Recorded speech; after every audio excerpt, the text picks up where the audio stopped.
welcome to Swift Learn, India's most sincere learning destination for classes 1 to 10. This is Aishi. Now in the part 1 of area and perimeter, I taught you about how to find out the perimeter of different closed figures. Today we are going to see how to find out the area of different closed figures. Before I dive into the topic, let me give you a brief description about Swift Learn. At Swift Learn, we provide 100% live and interactive classes at the comfort of your home and according to your convenient timings. Here in one single batch, we have a maximum of 6 students, never more than 6 students. If you want, you can opt for one-to-one tuitions as well. We are going to provide you with a dedicated academic mentor team who is going to track your progress and guide you throughout your journey. We covered the syllabus as per the school exam schedule and we handle custom requests as well.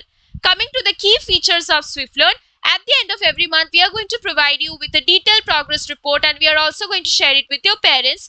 We recognize the importance of practice. Therefore, at Swift Learn, you can take unlimited practice tests on every Sunday. You can also opt for the scholarship test of Swift Learn, which is the Swift Learn Academic Test Series SATs. And we not only cover objective questions, but subjective questions as well for your school exam. So, go to the Swift Learn website and book a free trial class today. For those who are new to this channel, make sure to subscribe to our channel, hit on the bell icon so that you never miss any notification from us. Because on this channel, we share a lot of knowledgeable videos based on various topics and various subjects. It is going to be really helpful to you. So coming to the objectives of the class, we are going to deal with area today to find out the area of a rectangle, area of a square, and area of an irregular closed shape. Now, let us look at these closed figures. So we have a clock, then we have a leaf, we have a square, we have a paper sheet. So can you tell me that which is the shape that is occupying more space? What do you think? Comment down your answer below. Out of all these 4 figures, which figure do you think is occupying more space? कौन सा figure सबसे ज्यादा यहाँ पर जगह ले रहा है ना? Comment करके मुझको नीचे बताइए. तो फिर इसके लिए हम लोग क्या करेंगे, इसको निकालने के लिए हम लोगों को चाहिए एरिया, कि कौन सा शेप है, कौन सा फिगर है जो ज्यादा से ज्यादा स्पेस या फिर एरिया ले रहा है ना. इसीलिए it is very important to understand about area. So what is area? The amount of surface enclosed by a closed figure is called as area. ठीक है, मतलब अगर आपके पास कोई भी क्लोज्ड फिगर हो तो फिर वो जो क्लोज्ड फिगर है कितना अमाउंट ऑफ सरफेस कितना इनक्लोज कर रहा है ना. जहां यहाँ पर you can simply by looking at the figure you can say that ma'am flower A is occupying more space because it is bigger, right. You can see, मतलब ये ज्यादा जो एरिया है, ज्यादा जो जगह है वो ले रहा है इस फ्लावर बी से. इसलिए हम क्या बोलेंगे कि फ्लावर ए का एरिया ज्यादा है. लेकिन जब आपके पास होगा ज्योमेट्रिकल शेप्स है ना, तो फिर हम कैसे एरिया को कैलकुलेट करेंगे? तो इसके लिए हमको चाहिए कुछ फॉर्मूला. तो सबसे पहले तो हम लोग देख लेंगे कि रेक्टेंगल का एरिया कैसे निकालते हैं. How to find out the area of a rectangle? कुछ नहीं, बस आपको एक सिंपल सा फॉर्मूला याद. तो एरिया ऑफ अ रेक्टेंगल मतलब क्या, ये जो पूरा ये जो ग्रीन शेडेड जो भी जगह है ना, इसको हम क्या बोलेंगे? Area of a rectangle. Okay, the surface that is enclosed, see this entire part, the surface that is enclosed by the rectangle, this will be called as what? As the area of the rectangle. So how to find out the area of the rectangle? इसके लिए हम लोग एक formula use करते हैं which is nothing but length into breadth. Okay, to find out the area of a rectangle, simply do length into breadth. तो फिर ये जो आपका हो गया एक ब्लैक बोर्ड, तो इसका एरिया आप कैसे निकालोगे? ये तो सबसे पहले हो गया आपका एरिया ऑफ अ रेक्टेंगल. कैसे निकालोगे? लेंथ हो गया 60, तो फिर लिख लो यहाँ पर 60 centimetre multiplied by breadth. Breadth यहाँ पर क्या है? 30. So 60 multiplied by 30 centimetre. आपका आंसर यहाँ पर आ रहा है 1800 centimetre square. Be very careful, यहाँ पर हम लोग यूनिट जो है उसको सेंटीमीटर स्क्वायर लिख रहे हैं क्योंकि यहाँ पर यूनिट भी मल्टीप्लाई हो रहा है. देख लीजिए, सेंटीमीटर इंटू सेंटीमीटर भी हो रहा है. सिर्फ नंबर्स ही नहीं मल्टीप्लाई हो रहा है बल्कि यूनिट्स भी मल्टीप्लीकेशन हो रहा है. इसलिए हम इसको क्या लिखेंगे? Centimetre square. ठीक है ना. लेकिन पेरीमीटर के लिए हम लोग क्या करते हैं? Addition, like 60 centimetre plus 80 centimetre. अगर आपको पेरीमीटर चाहिए तो फिर जब एडिशन करोगे तब यूनिट आपका सेंटीमीटर ही रहेगा. लेकिन अगर यही सेम चीज अगर मल्टीप्लीकेशन हो जाए, okay, if this becomes multiplication, तो फिर आपका यूनिट हो जाएगा सेंटीमीटर स्क्वायर. नंबर्स तो मल्टीप्लाई करोगे और उसके अलावा आपको यूनिट्स भी मल्टीप्लाई करना पड़ेगा। यहाँ पर देख लो, इस टीवी का जो सरफेस है इसका आप कैसे एरिया निकालोगे, ये तो एक रेक्टेंगल हो गया, तो फिर 40 centimetre into 20 centimetre, that's it, length into breadth, तो फिर आपका आंसर क्या आ गया, 800 सेंटीमीटर स्क्वायर। अब यहाँ पर भी देख लीजिए, इस पूरे चीज का, ये बुक का एरिया आप कैसे निकालोगे, area of the book will be 20 centimetre multiplied by 10 centimetre, so your answer is coming as 200 centimetre square, right. Simply आपको लेंथ और ब्रेथ को जो है वो आपको मल्टीप्लाई करना है, और एक बात आपको याद रखना है एरिया में, वो ये है कि यूनिट भी मल्टीप्लाई हो जाता है, इसीलिए हम लोग यूज करते हैं जो भी, अगर मीटर हो तो फिर हम यूज करेंगे मीटर स्क्वायर, अगर सेंटीमीटर हो तो फिर हम यूज करेंगे सेंटीमीटर स्क्वायर। अब हम लोग स्क्वायर का एरिया कैसे निकालेंगे, how to find out the area of a square, बस side into side, because in a square all the sides are equal, right. तो यहाँ पर आपको कुछ नहीं, साइड इंटू साइड कर देना है ना। तो फिर क्या करोगे, यहाँ पर 30 centimetre into 30 centimetre, okay, that's it, side multiplied by side, that is 900 centimeter square, okay. Here also we are using the unit as centimeter square, all right। तो एग्जाम्पल देख लीजिए, एरिया ऑफ द बिस्किट क्या होगा square में, side into side, that means what, 3 centimetre into 3 centimetre, 9 centimetre square. यहाँ पर area of the clock क्या हो जाएगा, side into side, that is 10 centimetre into 10 centimetre, आपका आंसर क्या आ गया यहाँ पर, 100 सेंटीमीटर स्क्वायर। अब ये तो आपका हो गया एक रेगुलर शेप था स्क्वायर में, लेकिन इरेगुलर क्लोज्ड फिगर अगर हो, मतलब क्या है कि ऐसे स्क्वायर, रेक्टेंगल, ऐसा कोई शेप आपके पास नहीं है ना, तो शेप आपका कुछ भी हो सकता है, ऐसे ऐसे कुछ भी, है ना। तो इसको यहाँ पर सारे साइड्स भी इक्वल नहीं है, तो फिर इसको हम क्या बोलेंगे, इरेगुलर बोलेंगे। तो और closed figure I have already explained in part 1 कि जहां से आप शुरू कर रहे हो, अगर आप वहीं पर ही खत्म कर दो तो फिर उस पॉइंट पे, तो फिर हम उसको क्या बोलेंगे, क्लोज्ड फिगर। तो इसका एरिया हम लोग कैसे निकालेंगे, सबसे पहले तो आपको एक ग्राफ पेपर चाहिए, put the given figure on the graph paper, और ग्राफ पेपर में हम लोग स्क्वायर का ले लेंगे, क्योंकि यहाँ पर ग्राफ पेपर में आपके पास ये छोटा छोटा स्क्वायर होता है ना, तो फिर हम लोग एक स्क्वायर को ले लेंगे 1 सेंटीमीटर बाई 1 सेंटीमीटर, ठीक है ना। मतलब आपका पूरा जो स्क्वायर का जो एरिया होगा वो आपका, ये इसका भी आपका लेंथ हो गया 1 सेंटीमीटर, इसका भी 1 सेंटीमीटर, तो फिर ये छोटा सा जो स्क्वायर है ग्राफ पेपर में, इसका एरिया आपका क्या हो गया, 1 सेंटीमीटर स्क्वायर, है ना। अब हम लोग क्या करेंगे, we will count the total number of squares covered by the figure. चलिए हम लोग एक एग्जांपल से देख लेते हैं, तो फिर शायद आपके पास एक ऐसा फिगर है ना। तो इसको हम सबसे पहले तो ग्राफ पेपर में, तो इसको हम क्या बोलते हैं, ग्रिड मेथड, ठीक है। तो ग्राफ में पेपर में डालने के बाद हमको क्या करना है, तो हर एक स्क्वायर का आपका एरिया कितना हो गया, यूनिट एरिया होगा, यूनिट का मतलब क्या होता है, 1, है ना, 1। तो वाई, बिकॉज हर एक स्क्वायर का आपका हो गया 1 सेंटीमीटर बाई 1 सेंटीमीटर, मतलब क्या हुआ, 1 सेंटीमीटर स्क्वायर, तो यूनिट एरिया। तो अब हम क्या करेंगे, कुछ नहीं, बस you simply have to count the total number of squares. तो यहाँ पर देख लीजिए, आप स्क्वायर्स को काउंट कीजिए 1 2 3 4 ऐसे करके, you will see that there are 54 squares, okay. So now what has happened, area of each square is 1 centimetre square, so area of 54 squares will be 54 into 1 centimetre square, that is 54 centimetre square. बस हो गया, यही तो है, सिर्फ आपको squares, total number of squares आपको count करना है और आपको आंसर मिल जाएगा। अगर आप सेंटीमीटर में निकालोगे तो फिर ये सेंटीमीटर स्क्वायर हो जाएगा, अगर आप मीटर में निकालोगे तो फिर मीटर स्क्वायर हो जाएगा, है ना।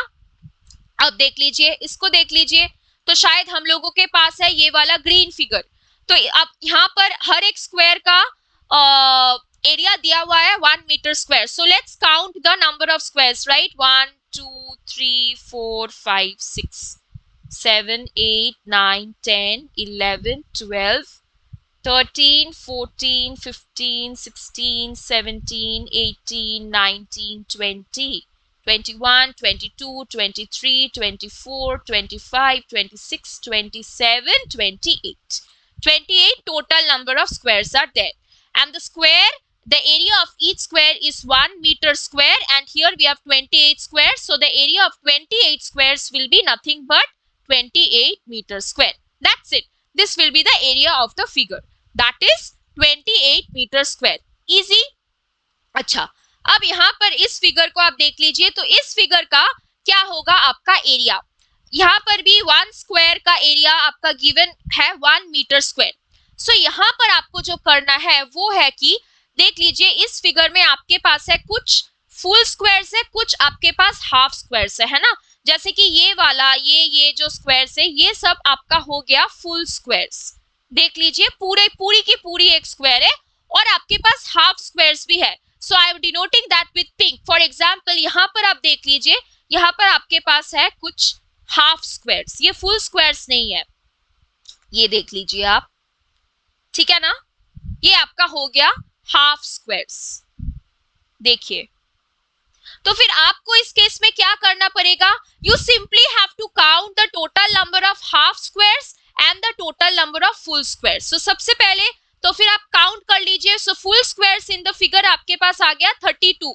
तो आप एक एक करके काउंट करोगे, फुल स्क्वायर्स आपका आएगा। सो 1 2 3 4 5 6 7 8 9 10 11 12 13 14 15 16 17 18 19 20 21 22 23, then 24 25 26 27 28 29 30 31 32. Okay, so all these yellow dots are for the full squares. So full squares are how many? 32. अब हम लोग देखेंगे half squares. How many half squares do we have over here? Let's see, let's count and let's see. So 1 2 3 and then 4 5 6 7 8 9 10 11 12 13 14 15 16 17 18 19 20 21. 21 half squares are there. The pink dots are representing the half squares. Now you simply have to show full square का area कितना हो जाएगा, 32 multiply, because there are 32 total number of full squares, multiplied by 1 square unit, because it is given, or rather it is given, right, 1 square is equal to 1 meter square. So फिर 32 meter square, right, and area covered by the half squares, total how many half squares are there, 21. अब देख लीजिए आपका यहाँ पर है half square, है ना, मतलब फुल स्क्वायर का आपका एरिया कितना था, 1 मीटर स्क्वायर। तो फिर अगर हम लोग सिर्फ हाफ स्क्वायर को लेंगे, सिर्फ इतना ही लेंगे, इस पार्ट को नहीं लेंगे, तो फिर इसका एरिया कितना हो जाएगा, half metre square. So this is the area of the half square. तो फिर 21 मल्टीप्लाइड बाई क्या होगा, हाफ स्क्वायर यूनिट और half metre square, because we are considering only the half. तो फिर यहाँ पर आपका आंसर आ गया 21 डिवाइडेड बाई 2 अगर आप करोगे तो फिर आंसर आपका आ जाएगा 10.5 स्क्वायर यूनिट और मीटर स्क्वायर। सो 32 मीटर स्क्वायर 10.5। अब टोटल एरिया कितना हो जाएगा, area covered by the full squares plus area covered by the half squares. So area covered by the full squares आपका हो गया 32 और area covered by the half squares आपका हो गया 10.5। तो फिर आपका आंसर यहाँ पर आ गया 42.5 स्क्वायर यूनिट। और अगर आपका यूनिट ऑलरेडी गिवन है मीटर में तो फिर आप क्या लिख सकते हो, मीटर स्क्वायर। ठीक है, very very easy. Count the total number of full squares, count the total number of half squares. Full square का आपका हो जाएगा 1 मीटर स्क्वायर और 1 स्क्वायर यूनिट। और अगर जब आप हाफ स्क्वायर को कैलकुलेट करोगे तो फिर एक फुल स्क्वायर का आपका एरिया हो रहा है 1, तो फिर अगर आप इसको ही हाफ करोगे तो फिर ये आपका हो जाएगा हाफ स्क्वायर का एरिया, वो हो जाएगा आपका हाफ मीटर स्क्वायर और हाफ स्क्वायर यूनिट। ठीक है, चलिए अब हम इसको देख लेते हैं। The area of a rectangular piece of cardboard is 36 centimetre square. What is the length? Sorry, length is given, what is the width? So we know that length into breadth is equal to area in a rectangle. So area is already given as 36 centimetre square और length भी given है। तो फिर इसको हम क्या करेंगे, ये वाला एरिया गिवन है, लेंथ गिवन है, ब्रेथ चाहिए, तो फिर हम लोग करेंगे डिवाइड। तो यहाँ पर आपका हो जाएगा 9 सेंटीमीटर। तो फिर आंसर आपका क्या आ गया, 4 centimetre. 36 divided by 9। So width of the cardboard कितना हो गया आपका, 4 सेंटीमीटर, है ना। This will be the answer. So area given है, लेंथ गिवन है, ब्रेथ चाहिए, आप करोगे डिवाइड। एरिया और ईच साइड से आप क्या कर लोगे, सिर्फ डिवाइड कर लोगे। अब देख लीजिए इसको, यहाँ पर भी क्या है, एरिया आपका गिवन है 300 स्क्वायर मीटर, ठीक है ना, और आपका लेंथ गिवन है दैट इज 50 मीटर। हमको चाहिए विड्थ। यहाँ पर भी आप क्या करोगे, सिंपली डिवाइड करोगे एरिया डिवाइडेड बाय लेंथ, तो फिर आपको मिल जाएगा विड्थ। तो आप कैलकुलेट कर लो, ये 0 0 आपका कैंसिल हो गया, यहाँ पर आपका आंसर आ गया मीटर, मीटर भी ये मीटर हो गया, तो फिर आंसर आपका कितना आ गया 6 मीटर। ठीक है, सो फिर you are simply we are doing 300 divided by 50 and we are getting the answer as 60। Oh, 1 minute. Yes. So 300 yeah. So we are getting the answer as 6 meter, right? तो फिर length आपका हो गया यहाँ पर आपका length हुआ 50 और विड्थ हमको मिल गया 6। अब क्रॉस चेक कर लीजिए, एरिया कितना आएगा 6 into 50 मीटर स्क्वायर, मतलब 300 मीटर स्क्वायर। बस हो गया, मतलब एरिया और आपको जो लेंथ जो है वो हम लोगों ने डिवाइड कर लिया, तो फिर we are getting the answer, right? Now coming to this problem, so notice the problem very carefully. What is the cost of tiling a rectangular plot of land 500 meter long and 200 meter wide at the rate of rupees 8 per 100 meter square? अब इसको हम कैसे solve करेंगे? सबसे पहले तो हम लोग एक रेक्टेंगल के ऊपर we are putting the tile, so very first thing is we have to find out the area of the rectangle. Area of the rectangle is nothing but length into breadth. That means 500 meter into 200 meter. Answer is coming as, sorry, this is nothing. Okay, ignore this for now. Answer is coming as 10 and 1, 2, 3, 4. Yeah. So 5 zeros are there in total. Meter square will be the unit. Okay. Now, अब यहाँ पर क्या हो रहा है? Cost आपका given है पर 100 मीटर स्क्वायर, मतलब 100 मीटर स्क्वायर का कॉस्ट है ₹8। तो फिर 1 मीटर स्क्वायर का कॉस्ट कितना होगा?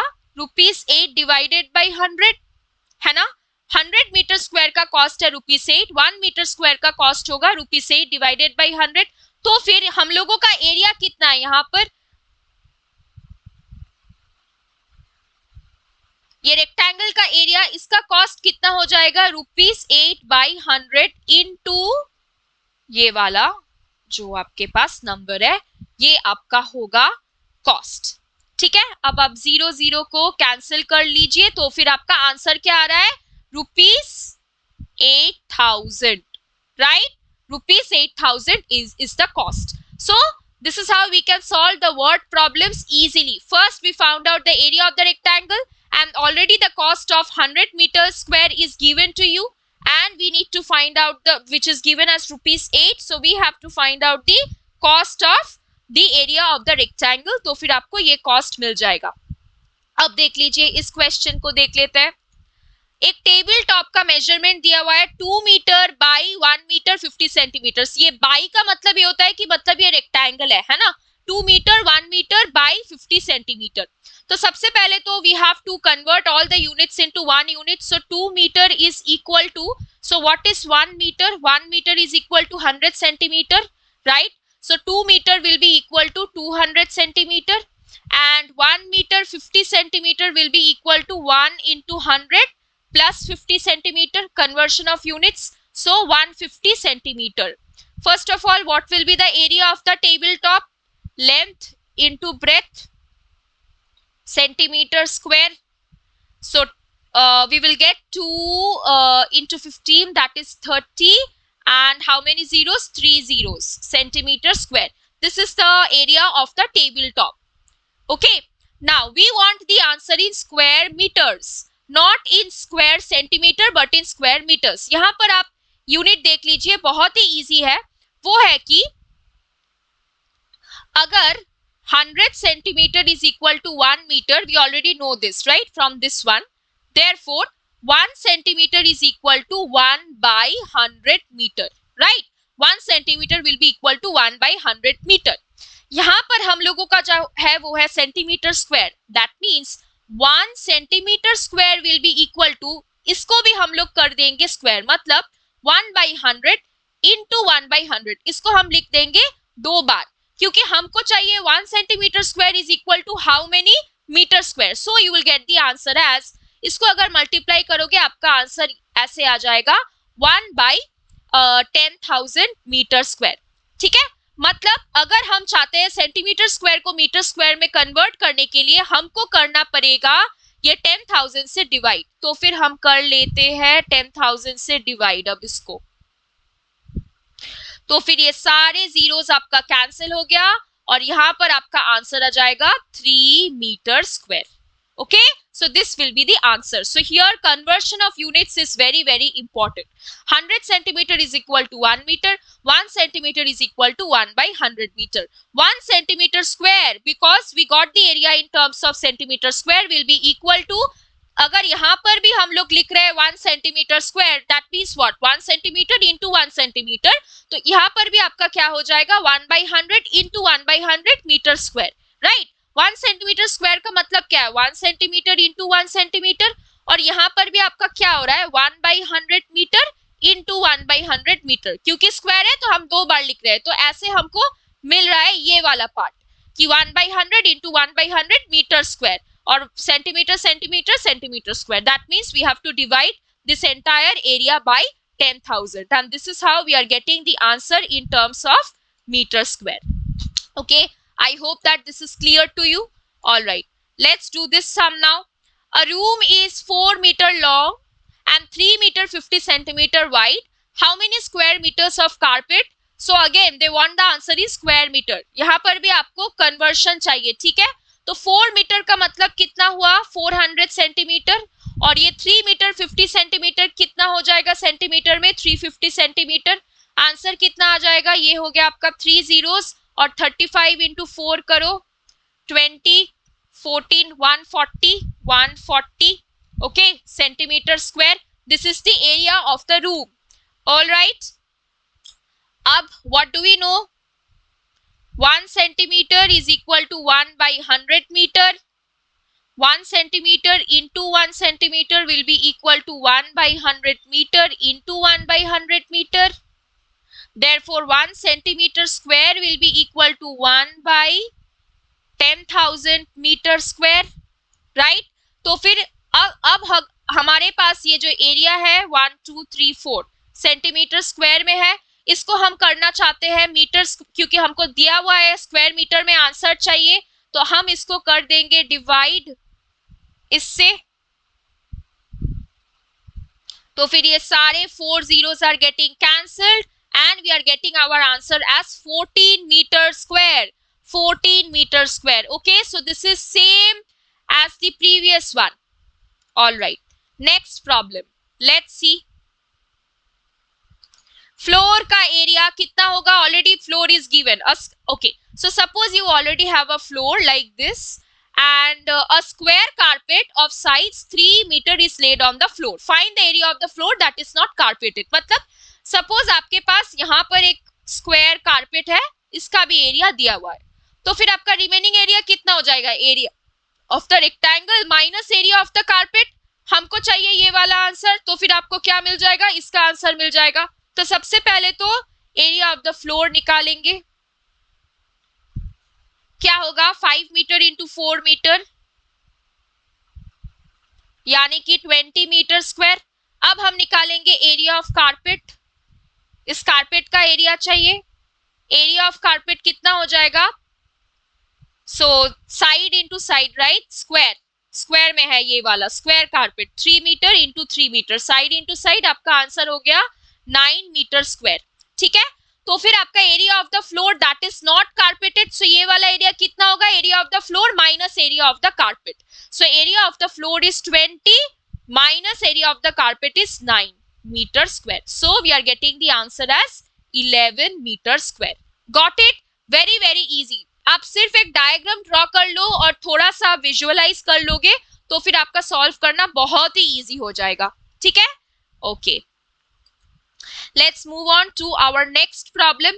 So 5 square flower beds, each of side 1 meter, are dug on a piece of land 5 meter long and 4 meter wide. What is the area of the remaining part? तो यहाँ पर भी आपके पास एक land है और हम लोगों ने क्या किया है कि square flower beds like this 1 2 3 4 5.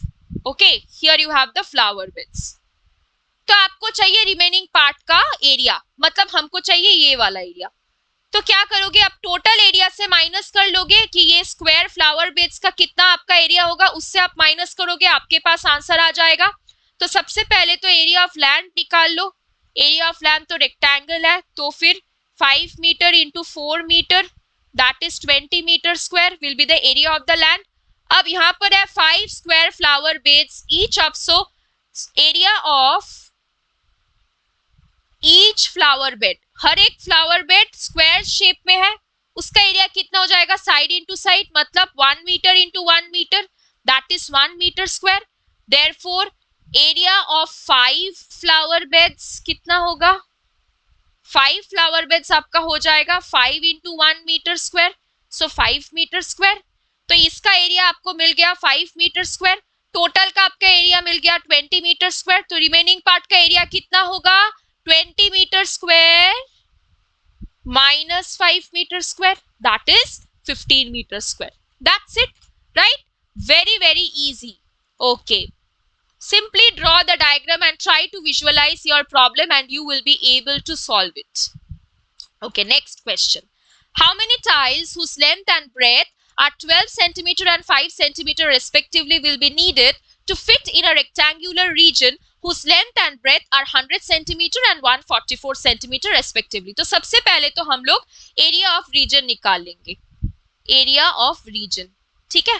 तो ये भी आपका रेक्टेंगल में है, 100 into 144, 100 centimetre into 144 centimetre, answer आपका आ जाएगा 1400 सेंटीमीटर स्क्वायर। अब हमको टाइल्स बैठाना है इस एरिया में, सो सबसे पहले हम निकालेंगे area of each tile. Each tile का कितना एरिया होता है, सबसे पहले तो वो देख लेते हैं। सो 12 सेंटीमीटर इंटू 5 सेंटीमीटर, तो 60 centimetre square area of each tile. Okay, so this is our total area and this is the area of each tile. So how many tiles will be required, simply आपको क्या करना है, division कर लेना है, बस आपको आंसर मिल जाएगा, ठीक है। सो 14400 number of tiles required, these we have already learned during division. Number of tiles required will be 14400 divided by 60. बस यहाँ पर आपको आंसर मिल जाएगा, you will get the answer as 240 tiles.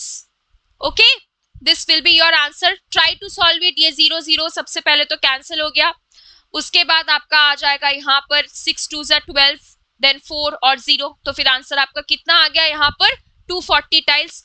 तो सबसे पहले हमने एरिया का, रीजन का एरिया निकाला, उसके बाद हर एक टाइल का हमने एरिया निकाला, और उसके बाद whenever we are dividing it, the area of the entire region divided by the area of each tile, we are getting the total number of tiles. Okay, now this question is also a similar problem. I want you to do this as your homework.